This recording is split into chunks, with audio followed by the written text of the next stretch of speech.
tous les supporters de l'AS Monaco, j'espère que vous allez bien. Les autres, prenez place, il n'y a aucun problème. En plus, on va s'en faire un aujourd'hui. Voilà, j'allais tranquillement vous faire une petite vidéo mercato, voilà, histoire de récapituler un peu ce qui s'est passé, ce qui allait se passer, ce qui s'est finalement passé. Parce que voilà, sur la fin, ça a été un peu brouillon avec Augustin, Icardi, tout ça. Donc, il fallait revenir un peu sur tout ça et clôturer ce beau mercato. Mais voilà, en buvant mon café ce matin, je tombe sur une vidéo de Julien Cazard. Ouais, Julien Cazard, ben, tu l'aimes bien? J'ai pas de problème avec lui, hein. Des fois, franchement, il me fait rire et tout. Mais là, par contre, quand il essaie de faire rire, enfin, du moins, quand il amuse la galerie avec des choses qui n'existent pas, surtout quand ça concerne mon club, tu vois ce que je veux te dire. Moi, je suis fasciné par ce club, l'AS Monaco, qui a décidé, c'est-à-dire que s'est transformé en Kim Kardashian. C'est-à-dire qu'il est arrivé dans un magasin de sacs, il a fait wouh, des sacs, des sacs, des sacs.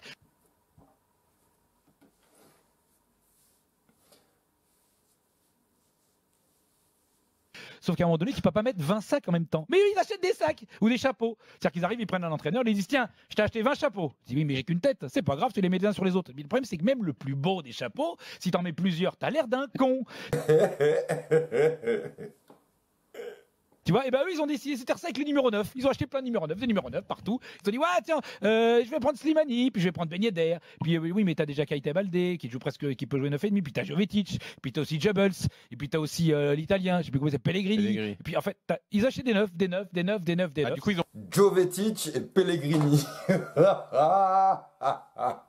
Bon, attends, on va arrêter le massacre tout de suite. Excuse-moi, est-ce que tu t'es renseigné? Est-ce que en fait, tu prépares tes chroniques? Parce que là, tu arrives, tu connais même pas le nom des joueurs.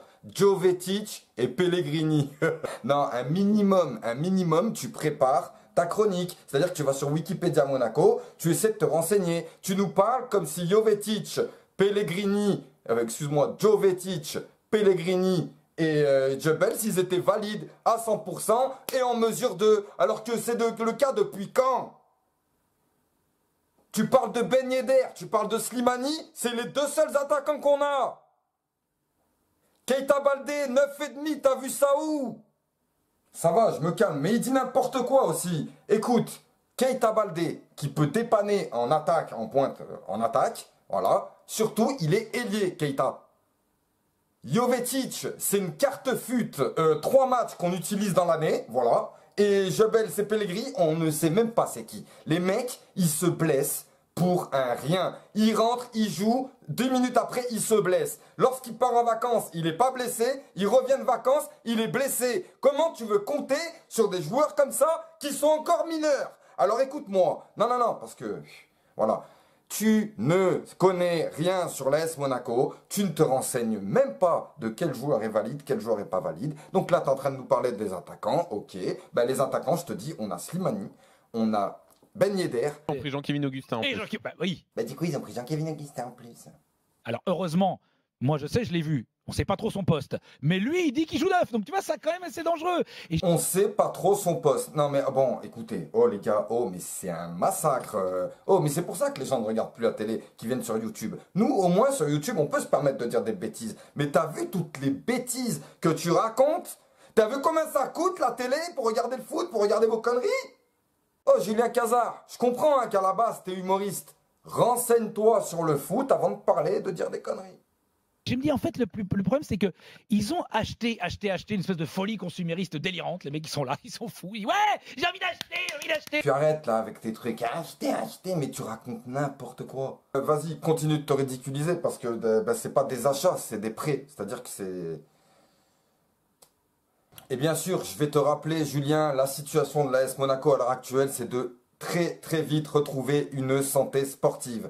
On n'y est pas arrivé l'année dernière avec tous ces jeunes. On voulait des joueurs expérimentés. On les a ramenés. Que ça te plaise ou non, parce qu'on a l'impression que tu es en train de rager là, à dire j'achète des sacs. En plus, tu racontes n'importe quoi. Donc voilà, tu veux acheter, tu veux rentrer dans ce genre de métaphore. Ok, pas de souci. Mais sache qu'on a que 2 attaquants valides à l'heure actuelle, avec Keita Baldé qui peut dépanner en attaque, mais qui est plus un ailier. Voilà. Et Jean-Kévin Augustin, ça fait 3 attaquants. Donc, s'il te plaît, renseigne-toi, encore une fois, je te le dis, renseigne-toi. Donc moi je dis à Petrov, c'est ça? Oui. Petrov. Oleg Petrov. Tu ne connais même pas, si c'est des prêts, si c'est des achats, si c'est des choses, tu viens, Comme ça, tu débarques sur un plateau en racontant des conneries sans t'être renseigné une seconde sur le mercato de l'AS Monaco. Concernant Mauro Icardi ou Jean-Kévin Augustin, c'est vrai que Monaco était sur Mauro Icardi. Sache que c'était le coup Petrov. Voilà, il fallait que Petrov signe son mercato avec un gros joueur. Donc voilà, il a sorti 65 millions pour Mauro Icardi. Ça, c'est pas fait. Ça ne s'est pas fait, mais voilà, c'était le petit coup de folie. Et puis voilà, il a eu envie de le faire. C'est son problème, c'est pas le tien. Maintenant, ça n'a pas fonctionné, il n'y a pas de souci. De toute façon, j'en suis content. Et donc, à la place, on s'est fait prêter Jean-Kévin Augustin. Alors, tu vois, quand tu connais pas l'histoire, tu fermes ta gueule, excusez-moi. Vous avez une amende d'un crédit pour infraction au code de moralité du langage. Et au lieu de tout ça, tu devrais dire que l'AS Monaco ramène des joueurs comme Ben Yedder, ramène des joueurs comme Slimani, ramène des joueurs comme Jean-Kévin Augustin, des bons joueurs de Ligue 1 qu'on a perdus, qui sont partis dans d'autres clubs et qui sont revenus à l'heure d'aujourd'hui en Ligue 1. Et ça, normalement, ça devrait faire plaisir pour toi et l'attractivité de la Ligue 1, vu que tu fais ton beurre là-dessus sans regarder ce qui se passe. Bref, deuxième round.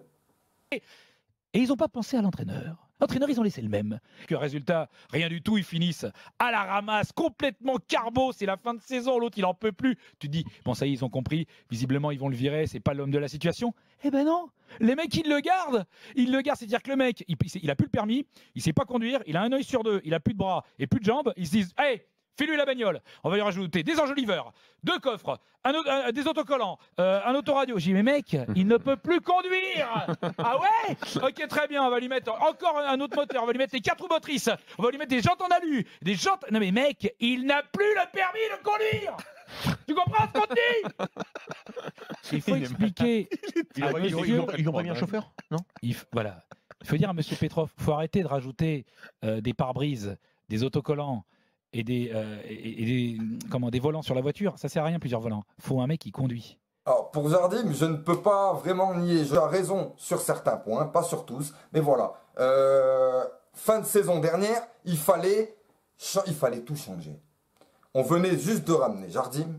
Il fallait changer tout l'effectif. C'est ce qu'on a fait ou pas? On a changé limite tout l'effectif. Tu ne peux pas te permettre de changer tout l'effectif avec l'entraîneur. Non, non, non, tu ne peux pas. Donc ce qu'on a fait, c'est qu'on a gardé les joueurs comme Gelson Martins, Adrien Silva, Fabregas, tout ça. Enfin, du moins Fabregas, il est à Monaco, c'est pas le souci. Mais qui ont signé à Monaco ou qui sont revenus à Monaco après, c'était par rapport au fait qu'il y ait Jardim et que ça a bien fonctionné l'année dernière. Donc voilà, on repart sur les bonnes bases, sur les mêmes bases qui ont fonctionné l'année dernière en avant. Enfin, pourquoi je me justifie avec toi, espèce de... Qu'on le veuille ou non, Jardim, on va devoir faire au moins une année avec, parce que n'oubliez pas que la valse des entraîneurs Thierry Henry, Jardim a coûté beaucoup d'argent et on ne pouvait pas se permettre, on pouvait hein, si on voulait, mais c'était pas bon pour l'équilibre et je suis désolé, on l'a repris, il faut qu'il termine cette année. De toute façon, cette année pour lui à Jardim, c'est l'année du tout ou rien, parce que si vraiment il arrive à faire quelque chose, ça repartira peut-être, sinon l'entraîneur changera dès l'année prochaine, c'est que mon point de vue. Mais Julien, fais attention par contre, t'es à la télé, tu dois avoir touché un bon billet quand même à la fin. Essaie quand même de te renseigner un petit peu, et comme ça tu pourras dire des conneries, mais en maîtrisant ton sujet. Et puis, on en rigolera, parce qu'il n'y a pas de souci. Hein. Moi j'accepte la critique, j'accepte de rigoler, j'aime bien l'humour, mais quand tu racontes des conneries qui n'existent pas... Allez, je vous dis à plus tard.